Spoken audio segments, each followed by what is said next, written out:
नमस्कार, मैं Rana Yashwant India news पर आपका स्वागत करता हूं और आप देख रहे हैं अर्ध सत्य।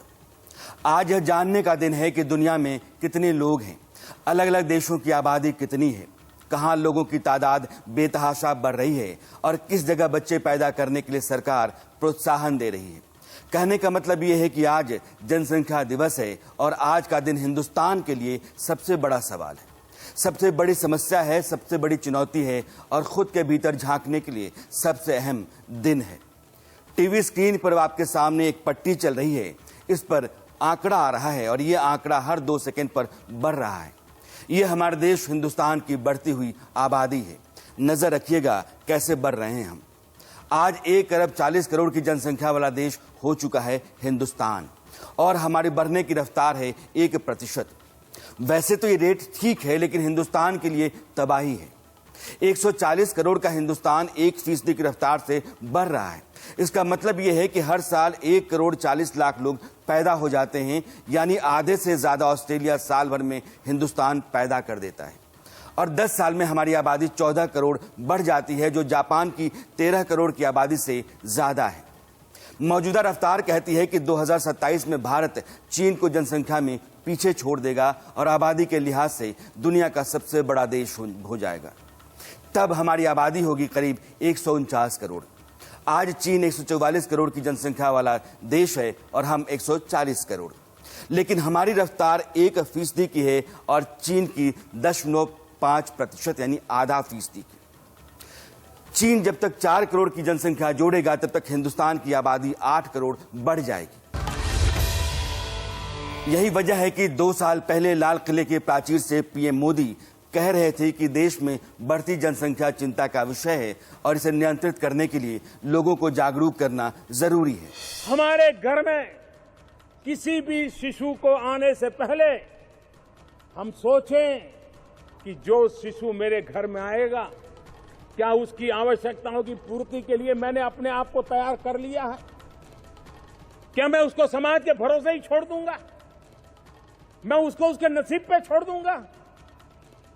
कोई मां बाप ऐसा नहीं हो सकता है कि जो अपने बच्चों को इस प्रकार की जिंदगी जीने के लिए मजबूर होने वाले फिर भी बच्चों को जन्म देता रहता है। और इसलिए एक सामाजिक जागरूकता की आवश्यकता है। जिन लोगों ने ये बहुत बड़ी भूमिका अदा की है, उनके सम्मान की आवश्यकता है और उन्हीं के प्रयासों के उदाहरण लेकर के समाज के बाकी वर्ग जो अभी भी इससे बाहर है, उनको जोड़ करके जनसंख्या विस्फोट इसकी हमें चिंता करनी ही होगी। सरकारों ने भी भिन्न भिन्न योजनाओं के तहत आगे आना होगा, चाहे राज्य सरकार हो, केंद्र सरकार हो। हर किसी ने इस दायित्व को कंधे से कंधा मिला करके। प्रधानमंत्री की चिंता इस देश की सबसे बड़ी समस्या है। पैरों में जंजीर और हाथों में हथकड़ी की तरह है। इसने देश को लाचार और मजबूर कर रखा है। दुनिया भर में जितनी जमीन है उसका 2.4% ही हिंदुस्तान के पास है। पानी के जितने स्रोत हैं और जितना पानी है उसका महज 4% भारत के पास है और आबादी 17.5%। दुनिया का हर 6ठा आदमी हिंदुस्तान का है। कहां खड़े हैं हम समझते क्यों नहीं? आज की तारीख में उत्तर प्रदेश में योगी सरकार और असम में हेमंत बिस्वा शर्मा की सरकार जनसंख्या नियंत्रण के लिए कानून लाने की तैयारी में है। केंद्र सरकार पर लगातार इस बात का दबाव है कि समूचे देश में कानून लाया जाना चाहिए, लेकिन कुरमगजी बदमगजी का आलम यह है कि इसके विरोध में भी लोग खड़ा हो जाते हैं। मजहब का, कौम का, हिंदुस्तान पर राज करने का, अपने अपने वजूद का खतरा का हवाला देकर के आबादी बढ़ाने का खुलकर नारा बुलंद करते हैं और इस पर लगाम लगाने वाले कानून का मखौल उड़ाते हैं।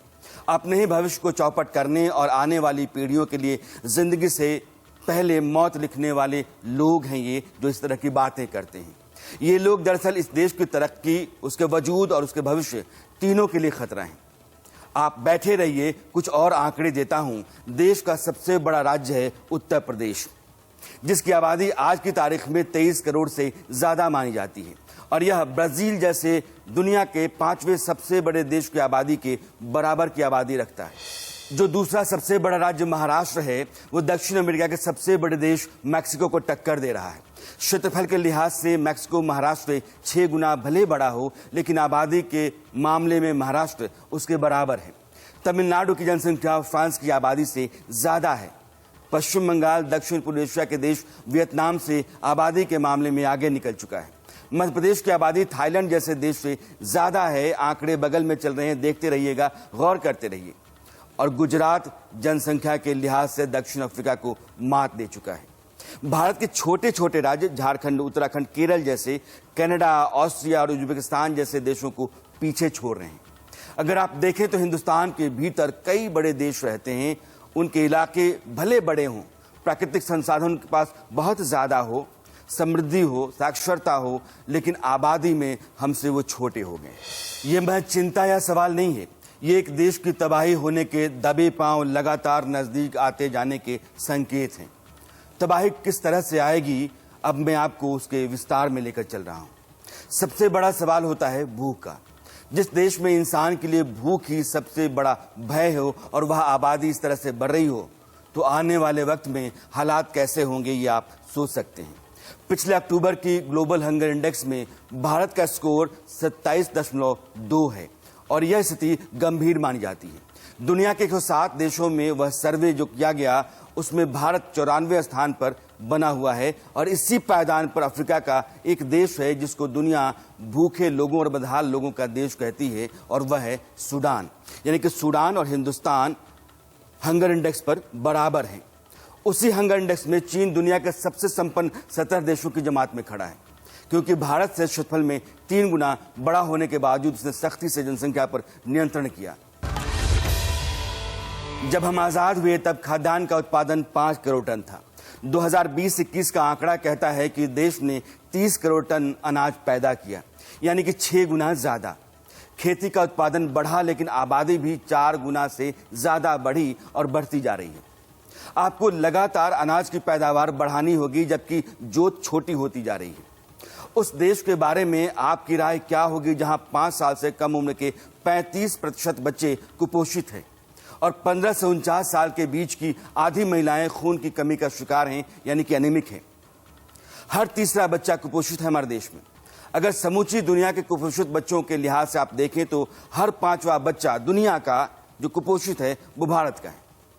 दुनिया में 24,000 लोग रोजाना भूख से मरते हैं, या यूं कह लीजिए कि लगातार खाना नहीं मिलने या रुक रुक कर खाने के चलते कमजोर हो जाने के कारण मरते हैं।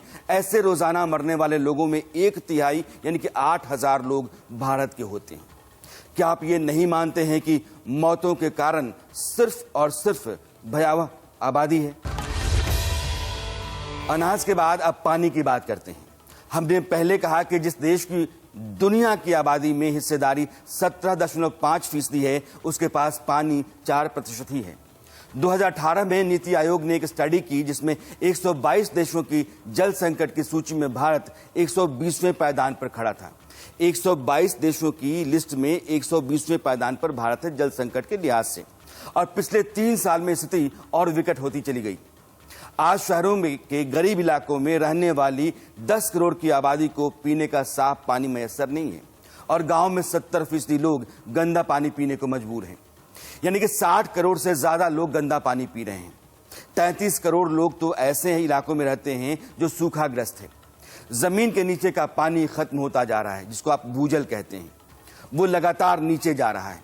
आने वाले कुछ सालों में दिल्ली, चेन्नई, बेंगलुरु, हैदराबाद जैसे 21 शहर, उनके अंदर का जो ग्राउंड वाटर लेवल है वो 0 हो जाएगा। 2030 तक आबादी जिस रफ्तार से बढ़ रही है, पानी की मांग अभी जो सप्लाई हो रही है उससे 2 गुना ज्यादा हो जाएगी। नतीजा ये होगा कि करोड़ों लोग बूंद बूंद को तरसते दिखेंगे। आपको 2-3 शहरों की तस्वीरें दिखाते हैं, बस इसलिए कि आपको अंदाजा हो कि खतरा कितना बड़ा है और आने वाले दिन कितने खतरनाक होंगे। अब ये तस्वीर देखिए। पानी के लिए लोगों की ये लाइन कहीं और नहीं बल्कि राजधानी दिल्ली के एक इलाके में लगी है। यहाँ लोगों को पीने का पानी तक सही से मैसर नहीं है। सरकारी टैंकर के जरिए सैकड़ों परिवारों के घर तक पानी पहुंचता है। अगर वक्त पर टैंकर आ जाए तो स्वच्छ पानी, नहीं तो सरकारी पंप के जरिए वही पानी जिसकी आए दिन शिकायतें आपको सुनने को मिलती रहती है। मध्य प्रदेश का हाल भी स्वच्छ पानी के मामले में काफी खस्ता है।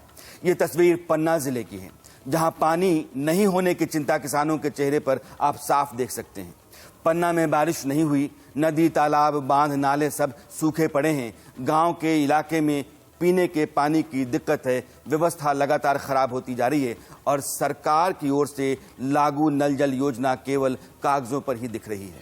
एक हैंडपंप है तो उसमें 4 बजे से भी लाइन लगती है और 11-12 बजे तक मिलता है। जाके ये 2-3 किलोमीटर देखो शादी हो रही है, माने पानी बहुत है, परेशान है।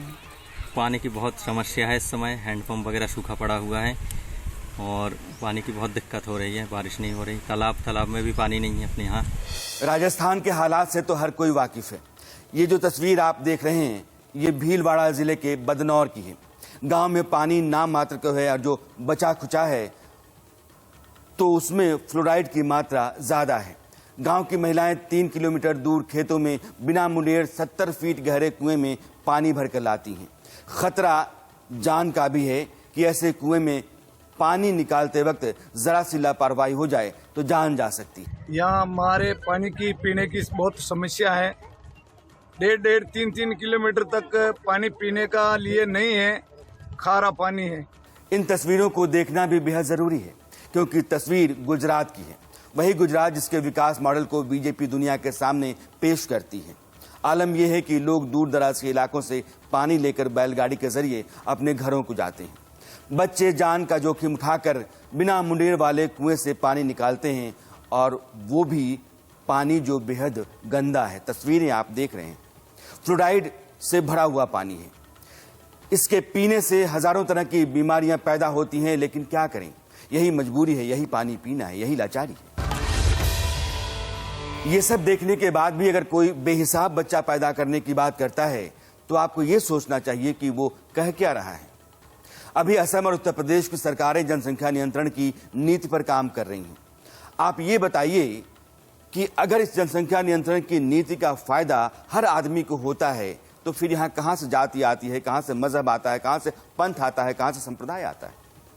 उत्तर प्रदेश सरकार का जो मसौदा है जिस पर सलाह ली जा रही है, आज मुख्यमंत्री ने उसकी चर्चा भी की। कानून बनते बनते इस पर और भी मशवरा लिया जाएगा, मगर जो मसौदा है, जो तस्वीर है, वो मैं आपके सामने रखता हूं। अगर आप एक बच्चा पैदा करते हैं तो बच्चे की मुफ्त हेल्थ केयर, एडमिशन में और सरकारी नौकरी में प्राथमिकता, ग्रेजुएशन तक मुफ्त शिक्षा और बेटी है तो हायर एजुकेशन में स्कॉलरशिप। अगर आप सरकारी कर्मचारी हैं और आपका एक ही बच्चा है तो पूरी सर्विस के दौरान 2 इंक्रीमेंट, बच्चे के 20 साल की उम्र तक हेल्थ कवरेज, बीमा, इंश्योरेंस, एजुकेशन और सरकारी नौकरी में प्राथमिकता, बेटी है तो हायर स्टडी में स्कॉलरशिप। अगर आप आम आदमी हैं और 2 बच्चा पैदा करते हैं तो घर बनाने में रियायत, सॉफ्ट लोन, 12 महीने की मैटरनिटी पैटर्निटी लीव, पति पत्नी का फ्री इलाज। और अगर आप सरकारी कर्मचारी हैं और 2 बच्चे पैदा करते हैं, 2 बच्चे हैं, तो सर्विस में 2 एक्स्ट्रा इंक्रीमेंट, पेंशन में 3% का इजाफा, घर के लिए प्लॉट खरीदने और लोन लेने में काफी रियायत, बिजली, पानी और हाउस टैक्स पर छूट। इस तरह की कई सुविधाएं, सहूलियतें आपको मिलेंगी अगर बच्चा आप 2 या 1 पैदा करते हैं तो। लेकिन अगर आप 2 बच्चों की नीति का पालन नहीं करते हैं तो आपको सरकारी नौकरी नहीं मिलेगी, न ही सरकार की कल्याणकारी योजनाओं का फायदा मिलेगा और न ही स्थानीय निकाय चुनाव आप लड़ पाएंगे। इसके अलावा भी कई और तरह के दंड का प्रावधान है। अब आप बताइए कि इस कानून से किस जाति, धर्म, संप्रदाय का नुकसान हो रहा है। इस तरह का कानून तो केंद्र की सरकार को भी बनाना चाहिए। पूरे देश पर जनसंख्या नियंत्रण का कानून लागू किया जाना चाहिए। विश्व जनसंख्या दिवस के अवसर पर आज उत्तर प्रदेश की जनसंख्या नीति 2021 से 30 यह जारी हो रही है। इसको जारी करते मुझे प्रसन्नता की अनुभूति हो रही है कि काफी तथ्यों के साथ समाज के विभिन्न तबकों को ध्यान में रख करके इस जनसंख्या नीति को लागू करने का कार्य आज प्रदेश सरकार कर रही है। क्या फायदा होता है इससे, ये जरा समझिए। चीन ने 1979 में 1 चाइल्ड पॉलिसी लागू की और 37 साल तक ये नीति चलती रही। 2016 में 2 चाइल्ड पॉलिसी को लाया गया क्योंकि तब तक जनसंख्या पर कंट्रोल हो चुका था और देश की आर्थिक स्थिति काफी बेहतर हो चुकी थी। अब तो चीन ने 3 चाइल्ड पॉलिसी को भी लागू कर दिया है, यानी कि अब 3 बच्चे पैदा कर सकते हैं। इस कंट्रोल से क्या हुआ? चीन ने जब आर्थिक सुधार शुरू किए और सिंगल चाइल्ड पॉलिसी लागू किया, भारत में आर्थिक सुधारों का सिलसिला चीन से 12 साल बाद 1991 में शुरू हुआ। तब तक चीनियों ने या वहां प्रति व्यक्ति आय जो थी वो $331 हो चुकी थी और प्रति व्यक्ति आय भारत में $309 थी, यानी कि लगभग बराबर आ गया था चीन। इसके बाद चीन की इकॉनमी 39 गुना बढ़ी और भारत की महज 9 गुना। आज ग्लोबल ट्रेड यानी कि दुनिया के तमाम देशों के बीच जो आपस में व्यापार होता है उसमें चीन का हिस्सा 18% से ज्यादा है, जबकि भारत का सिर्फ 2.6% है। नतीजा यह है कि जो चीन 1979 में भारत से कमजोर माली हालत में था, वह आज हमारे मुकाबले 5 गुना ज्यादा बड़ी इकॉनमी है। हिंदुस्तान की जीडीपी $2.88 ट्रिलियन है, यानी करीब 215 लाख करोड़ रुपए, और चीन की जीडीपी $14.34 ट्रिलियन है, यानी कि 1072 लाख करोड़ रुपए। बेहतर आर्थिक स्थिति में आने का असर क्या हुआ उसको भी अब समझते हैं। चीन शिक्षा, स्वास्थ्य और रक्षा जैसे बुनियादी मामलों पर खर्च बढ़ाता चला गया। 2019-20 का आंकड़ा कहता है कि शिक्षा पर अमेरिका भारत से 4 गुना ज्यादा खर्च करता है, लेकिन चीन अमेरिका से भी 7 गुना ज्यादा खर्च करता है। 2019-20 में हमारे देश का शिक्षा बजट 94,854 करोड़ रुपए का था और अमेरिका का $64 अरब यानी कि 4,56,000 करोड़ रुपए, जबकि उसी साल चीन ने शिक्षा पर 29,58,000 करोड़ रुपए खर्च किए। ऐसे ही हेल्थ सेक्टर में चीन भारत से कहीं ज्यादा खर्च करता है। 2019 में सरकार ने स्वास्थ्य के लिए 64,999 करोड़ रुपए का प्रावधान किया। अगर आबादी के लिहाज से आप देखेंगे तो एक आदमी पर सालाना 500 रुपए भी कम बैठता है खर्च के लिहाज से, जबकि चीन ने उसी साल अक्टूबर तक यानी कि 10 महीने में ही स्वास्थ्य पर 1,46,000 करोड़ रुपए खर्च कर दिए थे। ऐसे ही रक्षा पर खर्च का मामला है। अगर अपने देश को महफूज रखना है तो रक्षा के मामले में आपको ताकतवर होना है, अपनी फौज को मजबूत करना है। दुनिया में अमेरिका रक्षा पर सबसे ज्यादा खर्च करता है। 2019-20 का आंकड़ा उठाते हैं, अमेरिका ने डिफेंस खर्च के लिए $718 अरब यानी कि 51,21,000 करोड़ रुपए खर्च किए, जबकि चीन का रक्षा बजट 177.6 अरब यानी कि 12,61,000 करोड़ रुपए था। अब भारत पर आइए। 2019-20 में भारत ने रक्षा के लिए 3,05,296 करोड़ रुपए का प्रावधान किया। अगर अमेरिका और चीन का रक्षा बजट रखा जाए तो आप तुलना करें भारत के मुकाबले, तो अमेरिका रक्षा पर 17 गुना ज्यादा और चीन 4 गुना ज्यादा खर्च करता है हिंदुस्तान के मुकाबले। अमेरिका की आबादी भारत की 1/4 है और हम इस लिहाज से चीन के बराबर पहुंच रहे हैं, यानी कि आबादी के लिहाज से। यह बात एक नासमझ को भी समझ में आ सकती है कि आबादी पर जैसे ही लगाम लगाएंगे, गरीबी, भुखमरी, बेरोजगारी, अशिक्षा, अपराध, भ्रष्टाचार, बिजली पानी का संकट, इस तरह की समस्याएं खत्म होती चली जाएंगी। मामला इतना ही नहीं है। लोग बढ़ते हैं तो उनको बसाने के लिए जंगल काटे जाते हैं, पहाड़ तोड़े जाते हैं, तालाब, झील, कुएं, नदियों का हिस्सा भरा जाता है, बेतरतीब बसाहट होती है, गाड़ियों की संख्या बढ़ाई जाती है लोगों के आने जाने के लिए, देश पर बोझ डालकर पेट्रोल डीजल का आयात बढ़ाया जाता है। नतीजा होता है प्रदूषण, पर्यावरण पर खतरा, प्राकृतिक आपदाएं, मौसम में खतरनाक बदलाव और खेती गृहस्थी तक के लिए भयानक मुसीबत। सारी समस्या की जड़ है आबादी। इसलिए इस देश के हर नागरिक का फर्ज है कि वो जनसंख्या नियंत्रण के लिए संकल्प ले, क्योंकि इससे बड़ी देशभक्ति और बड़ा राष्ट्रवाद कुछ हो ही नहीं सकता है। दुनिया में सबसे ज्यादा पर्यावरण और जलवायु से जुड़े खतरों का सामना कर रहे 100 शहरों में से 43 अकेले भारत में हैं। इन आंकड़ों पर गौर कीजिएगा आप। यह बात वैरिस्ट मैपलॉफ्ट की तरफ से जारी एक नई रिपोर्ट में एनवायरमेंटल रिस्क आउटलुक 2021 के जरिए सामने आई है। यहां एक बात जरूर कहूंगा, कुछ लोग कहते हैं कि बच्चों के आने पर रोक इस्लाम के बुनियादी उसूल के खिलाफ है, तो फिर सवाल उठता है कि क्या वे देश जो इस्लामी मुल्क हैं उन्होंने आबादी पर रोक क्यों लगाई? वे तो कुरान और हदीस से चलने वाले देश हैं।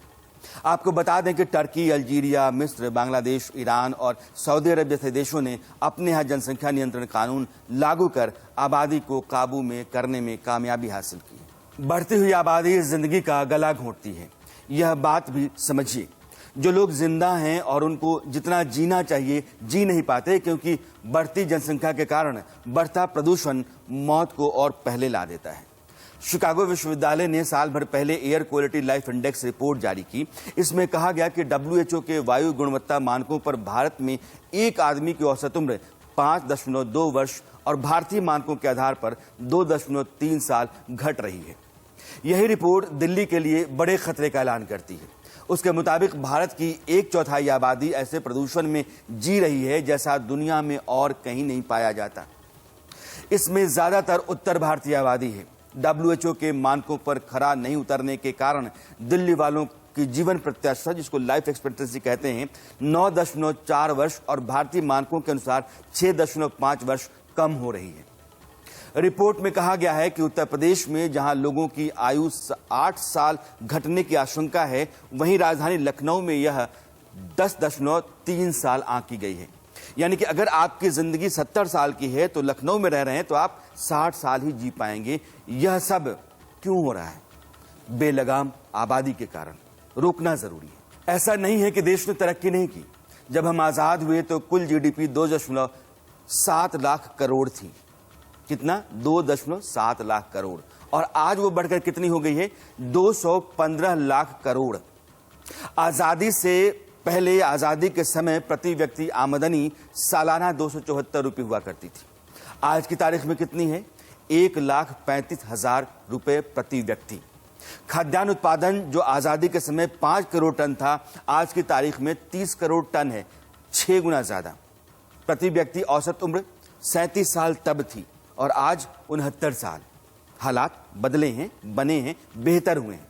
लेकिन यह भी सच है कि पिछले 74 साल में 34 करोड़ की आबादी 140 करोड़ पहुंच गई है। प्रति वर्ग किलोमीटर जनसंख्या का जो घनत्व था 114, वो 410 हो गया है। और जो पेट्रोल आज जिसका जिक्र आप करते हैं कि 100 पार कर गया, जिस पर हाहाकार मचा हुआ है, वो आजादी के समय 27 पैसे लीटर मिला करता था।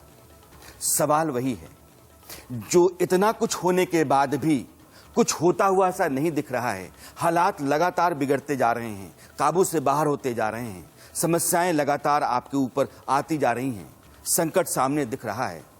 वो सिर्फ एक ही कारण से है, आबादी। वैसे ऐसा नहीं है कि इस आबादी को रोकने के लिए सरकार ने सोचा नहीं। हिंदुस्तान दुनिया का पहला देश है जिसने फैमिली प्लानिंग पर सोचा।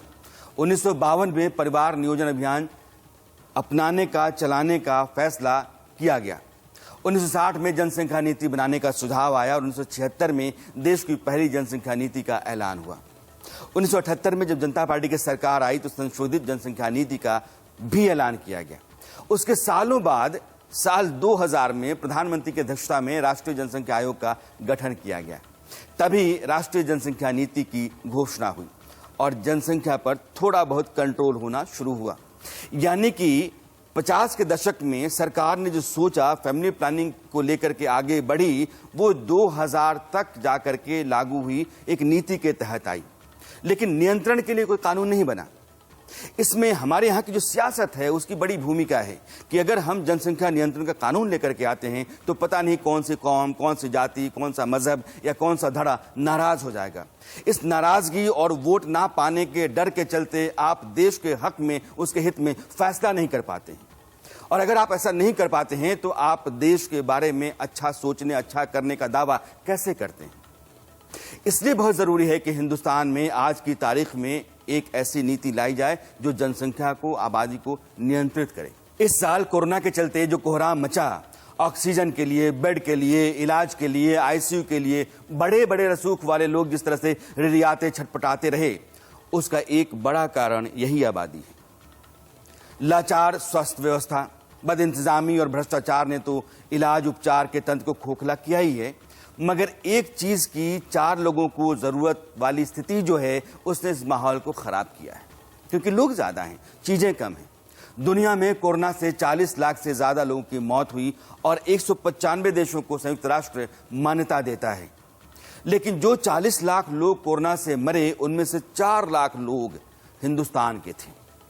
यही नहीं, कोई भी खतरनाक बीमारी, चाहे डेंगू हो या एंसेफ्लाइटिस, किसी भी हिस्से में शिकंजा कस दे तो लोग ताबड़तोड़ मरने लगते हैं।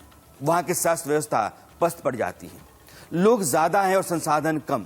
ऐसे में जनसंख्या नियंत्रण के लिए कानून आता है तो उसको राष्ट्रधर्म की तरह ही अपनाइए और आगे बढ़ाइए, चाहे वह यूपी की सरकार लाए या असम की या फिर हिंदुस्तान की। अर्धसत्य में आज इतना ही। मेरी आपकी मुलाकात अगले हफ्ते फिर होगी। कोई नया सवाल होगा, कोई नया मुद्दा होगा। तब तक के लिए नमस्कार।